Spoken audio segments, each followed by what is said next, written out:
अस्सलाम वालेकुम जी, this is dietitian Laika C. Welcome back to my channel again. PCOS, infertility, post and pre menstrual syndrome, post and pre menopausal, ये सब चीज़ें आपको पता है हम छोटी सी चीज़ के साथ जो है ना कंट्रोल कर सकते हैं। और वो जो प्रोसेस है उसे पता है हम क्या कहते हैं, उसे हम कहते हैं सीड साइकिलिंग। माइट भी काफ़ी लोगों को इसके बारे में पता भी हो, लेकिन काफ़ी लोगों को ना जिन्हें पता होता है उन्हें सही तरीक़ेकार का नहीं पता होता भी इसको जो है ना कैसे यूज़ करेंगे हम। इसके अंदर मैं आप लोगों को बताऊंगी भी सीड साइकिलिंग के अंदर हम लोग कौन कौन से सीड्स को यूज़ करते हैं और किस किस टाइम में आपको जो है ना खाने चाहिए। सबसे पहले हम जो है ना डिस्कस कर लेते हैं कि सीड साइकिलिंग बेसिकली होता क्या है। सीड साइकिलिंग आपके मंथली जो है ना ड्यूरेशन में जो आपको पीरियड्स आ रहे होते हैं उसके अंदर जो फेजेस होते हैं उसे जो है ना हम उस ड्यूरेशन के अंदर या उन फेजेस के अंदर जो है ना हम जो सीड्स को यूज़ करेंगे, डिफरेंट सीड्स को, उसे हम सीड साइकिलिंग कहते हैं।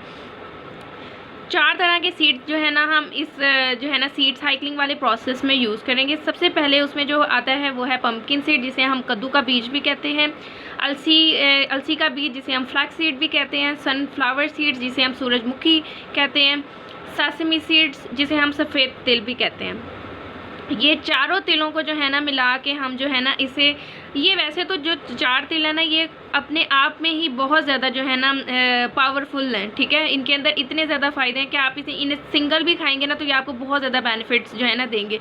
लेकिन ख़ास तौर पे वो लोग जिन्हें जो है ना इनफर्टिलिटी के इश्यूज़ हैं या पोस्ट एंड प्री मेनोपॉजल के इश्यूज़ चल रहे हैं, ये सब जो है ना अगर वो ये सीड साइकिलिंग वाले प्रोसेस को फॉलो करेंगे तो उनके काफ़ी हद तक जो है ना ये इशू जो है ना रिजॉल्व हो जाएगा। अच्छा जी, अब जैसे मैंने आप लोगों को बताया कि अगर आप अकेला बीज भी यूज़ करेंगे ना तो ये आपको बहुत ज़्यादा जो है ना हेल्थ बेनिफिट्स प्रोवाइड कर सकता है और इसके अंदर बहुत ज़्यादा जो है ना अच्छे जो है ना बेनिफिट्स प्रॉपर्टीज़ पाई जाती हैं। लेकिन अगर आपको पता है कि अगर आप इन चारों बीजों को साथ मिला के जो है ना इस्तेमाल करें और रेगुलर रिदम के साथ इस्तेमाल करें, मतलब कि रेगुलर स्केजुअल के साथ इस्तेमाल करें, तो ये आपको आपके इनफर्टिलिटी वाले इश्यूज़ या PCOS वाले इश्यूज़ जो है ना ये जड़ से ख़त्म करने का जो है ना इसके अंदर प्रॉपर्टीज़ हैं। तो ये चीज़ें जो है ना इससे क्योर भी हो सकती हैं इन सीड्स के साथ और ख़त्म भी हो सकती हैं। अच्छा जी, अब बात ये आती है कि आप लोग इसको यूज़ कैसे कर सकते हैं। पहले तो ये चीज़ मैं आप लोगों की क्लियर करती चलूँ कि जो मैंने आप लोगों को कंडीशंस बताई, ज़रूरी नहीं है कि ये सिर्फ वही लोग जो है ना यूज़ कर सकते हैं। इसे हर इंसान जो है ना इस्तेमाल कर सकता है। जैसे वो लड़कियाँ जो मेरी एज की हैं वो भी उसे अपनी रेगुलर रूटीन में जो है ना शामिल कर सकती हैं। एक ख़ास बात और बता दूं आपको, वो प्रेग्नेंट लेडीज़ जिनका ख़ास तौर पे BP हाई रहता है मोस्टली, वो इसको जो है ना प्लीज़ अवॉइड करें, वो इसको फॉलो नहीं करेंगी, ठीक है।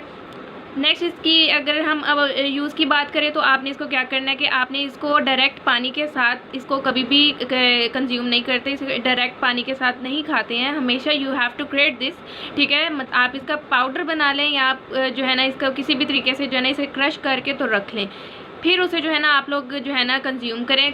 किसी भी चीज़ के अंदर डाल लें, दही के अंदर डाल लें, सालन के अंदर डाल लें, उस तरह जो है ना डाल के आप खा सकते हैं। या सिंपल वो पाउडर को जो है ना किसी भी चीज़ के अंदर डाल के आप लोग जो है ना खा सकते हैं। चारों जो है ना सीड्स के अंदर मैं आपको ये बता दूँ कि फाइबर की अमाउंट और मिकदार जो है बहुत अच्छी पाई जाती है।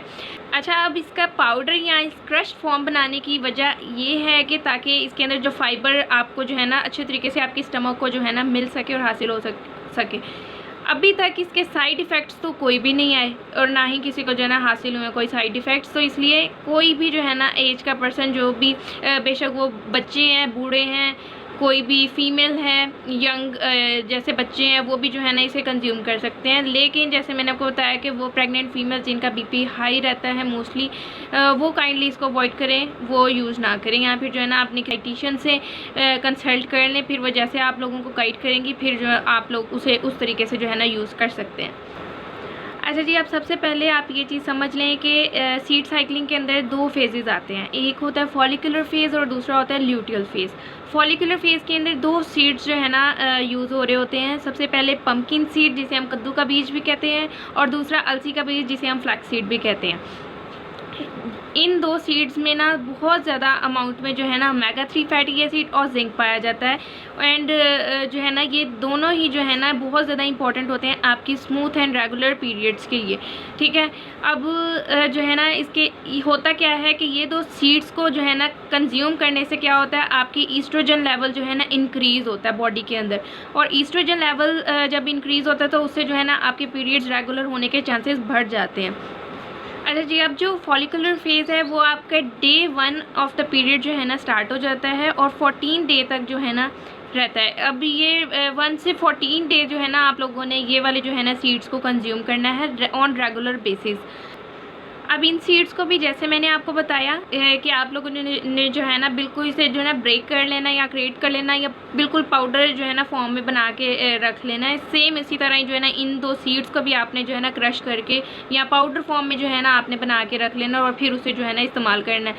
ये बात मैं आपको क्लियर कर दूं कि अगर आप उसे पानी के साथ ऐसे ही यूज़ करेंगे ना या खाएंगे, उसका जो है ना कोई फ़ायदा नहीं होने वाला, वो बल्कि कुछ देर के बाद जो है ना ऐसे ही बाहर आ जाएगा, तो उसका कोई फ़ायदा नहीं है। इसीलिए कहते हैं कि आप उसे जो है ना पाउडर बना के जो है ना उसे यूज़ करें ताकि उसका जो है ना प्रॉपरली आपकी स्टमक में जो है ना डिज़ोल्व हो और उससे जो है ना आपको फ़ायदा जो बेनिफिट मिलना है वो आपको 100% जो है ना बेनिफिट उससे हो सके। अब वो लोग जिन्होंने पहले कभी भी जो है ना सीड्स वगैरह नहीं खाए या उन्हें जो है ना पता नहीं जो है ना किस तरह उन्हें खाना चाहिए, या फिर आप लोगों को ऐसा लगता है, डर होता है कुछ लोगों को भी how their body will is going to react to this, तो then you are just going to start with 1 teaspoon and और ऐसा ऐसा जो है ना you can increase up to 1 tablespoon, ठीक है, इन अ डे। तो इस तरह जो है ना आप लोगों को अंदाज़ा हो जाएगा कि आपकी बॉडी इसके साथ जो है ना कैसे रिएक्ट कर रही है। अगेन मैं आपको बताती चलूँ कि ये जो है ना हर इंसान यूज़ कर सकता है, हर एज का बंदा जो है ना यूज़ कर सकता है, लड़कियां यूज़ कर सकती हैं, ख़वातीन भी यूज़ कर सकती हैं, बूढ़े लोग भी इस्तेमाल कर सकते हैं, बच्चे भी इस्तेमाल कर सकते हैं। और फॉलिकुलर फेज़ में ना बेसिकली आपका जिस्म जो है ना एग रिलीज़ करने के लिए ना तैयार हो रहा होता है, तो आपको जो है ना इस फेज़ में ये 2 सीड्स को कंज्यूम करना बहुत ज़्यादा इंपॉर्टेंट है। उसी तरीके से कंज्यूम इसको करिएगा जिस तरह मैंने आपको बताया, वरना इससे आपको कोई बेनिफिट नहीं होने वाला। अच्छा, अब जो है ना मैं आपको एक और इम्पॉर्टेंट बात बताने जा रही हूँ। मैंने जैसे पहले बताया था वो फीमेल्स जो है ना प्री मेनोपॉज वाले फेज़ में हैं अभी, और आगे जो है ना ट्रांजिशन आपको पता है कि हो जाती है मेनोपॉज वाले स्टेज पे, तो प्लीज़ जो है ना वो तो काइंडली इसे जो है ना अपनी रेगुलर रूटीन के अंदर शामिल करें। बेशक उसे जिस तरह मर्ज़ी खाएं, पाउडर बना के ज़रूरी है खाना, बाकी आप जिस चीज़ के अंदर डाल के खाना चाह रहे हैं, बेशक दही के अंदर डाल लें या फिर जैसे भी आपका दिल करे आप उसे ज़रूर जो है ना कंज्यूम करें। अच्छा जी, अब जो नेक्स्ट फेज़ आता है वो है लूटियल फेज़। लूटियल फेज़ होगा आपका जो आगे 15 दिन से 28 दिन तक जो है ना आपका लूटियल फेज़ जो है ना वो चलेगा। लूटियल फेज़ के अंदर जो है ना हम जो सीड्स यूज़ करेंगे वो एस से स्टार्ट होंगे, ये याद रखिएगा, जिस तरह मैंने याद रखा हुआ है आप भी याद रखिएगा कि वो बीज जो है ना जो एस से स्टार्ट हो रहे हैं वो इसके अंदर आएंगे। तो वो बीज जो हैं वो सेसमी सीड्स हैं और सनफ्लावर सीड्स हैं। ये दोनों ही सीड्स जो है ना वो प्रोजेस्टेरोन लेवल्स को जो है ना हाई करते हैं।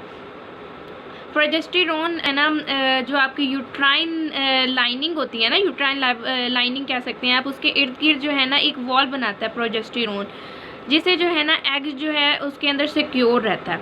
अब उसको जो है ना सिक्योर करने के लिए ये फेज़ जो है ना काम देता है इस जगह पे। जो है ना पिछले फेज़ के अंदर जो भी ईस्ट्रोजन का ऊपर नीचे जो है ना ईस्ट्रोजन हो रहा होता है या इम्बैलेंस हो रहा होता है, नॉर्मल नहीं होता, तो वो जो है ना उसको नॉर्मलाइज़ करने के लिए ये फेज़ जो है ना काम देता है। अच्छा जी, अब बात करते हैं कि वो बच्चियां जिनको अभी तक जो है ना पीरियड्स नहीं आए या फिर उन्हें नहीं पता कि हमें कब आएंगे, तो वो भी जो है ना इस प्रोसेस को जो है ना फॉलो कर सकती हैं, the same seed cycling process by starting your day 1 from follicular phase. आप कैलेंडर को वो जो है ना फॉलो कर सकती हैं, बेशक किसी भी मंथ में आप जो है ना स्टार्ट कर लें। डे 1 से जो है ना आपका फॉलिकुलर फेज़ होगा, 1 से 14 डे तक आपका फॉलिकुलर फेज़ चलेगा, जिसके अंदर जैसे मैंने आपको बताया 2 सीड आपने इस्तेमाल करने, पाउडर बना के रख लें पम्पकिन और फ्लैक्सीड को, ठीक है। उसके बाद जो है ना 15 दिन से जो है ना 28 दिन तक जो है ना आपने आपका जो दूसरा फेज़ है वो आपका जो है ना स्टार्ट हो जाएगा लूटियल फेज़। उसके अंदर बाकी 2 बीज जो मैंने आपको बताया sesame seeds and sunflower seed, इन दोनों का भी आप पाउडर बना के रख लें और इसे जो है ना आपने उस फेज़ में कंज्यूम करना है। इसे जो है ना 100% मैं कह सकती हूँ कि आपका ये इशू जो है ना सॉल्व हो जाएगा, इंशाल्लाह आपका जो है ना मसला सॉल्व होगा। और जब आपको पीरियड्स आ जाएं, बेशक आपको मंथ में किसी भी डेट आ रहे हैं, बेशक वो मिड में ही क्यों नहीं आ रहे आपको, ठीक है, आगे हैं, उसके बाद आपने क्या करना है, दोबारा वही फेज़ जो फर्स्ट फेज़ है वो आपने उसी को सेम फॉलो करना है with the day 1 of your next month, ठीक है। और उसी तरह जो है ना उसके बाद सेकेंड फेज़ को आप फॉलो करेंगे। अब जो है ना एक इम्पॉर्टेंट चीज़ आपको बताने जा रही हूँ, 3 से 4 मंथ तक इसे रेगुलर फॉलो करें अगर आपको अच्छे रिजल्ट्स चाहिए। किसी भी चीज़ को जो है ना आप थोड़ी देर इस्तेमाल करके जो है ना नहीं अंदाज़ा लगा सकते भी इसका जो है ना आपको फ़ायदा हुआ है या नहीं। कोई भी चीज़ है ना, एक नेचुरल चीज़ है ना, वो आपको कभी भी इतनी जल्दी रिजल्ट नहीं देती, उसे आपको कुछ देर तक जो है ना इस्तेमाल करना होता है, रेगुलर या स्केजुअली और रिदमली को जो है ना कोशिश करें रेगुलर इस्तेमाल करें। खुदा ने चाहा तो आपके बहुत ज़्यादा मसले जो है ना इसी के साथ, इस सीड साइकिलिंग के साथ ही जो है ना सॉल्व हो जाएंगे। स्ट्रेस कम से कम लिया करें, ठीक है, और मीठे को कम से कम खाएं, कोशिश करें अवॉइड करें, डेजर्ट्स वगैरह को अवॉइड करें। खा सकते हैं आप हफ्ते में 1 दफ़ा खा लें, बाकी अवॉइड किया करें। एक्सरसाइज करें, वॉक करें, कुछ ना कुछ जो है ना साथ करते रहा करें। और जो है ना पानी वो तो लाजमी है, पानी आपने ज़्यादा पीना है, ठीक है।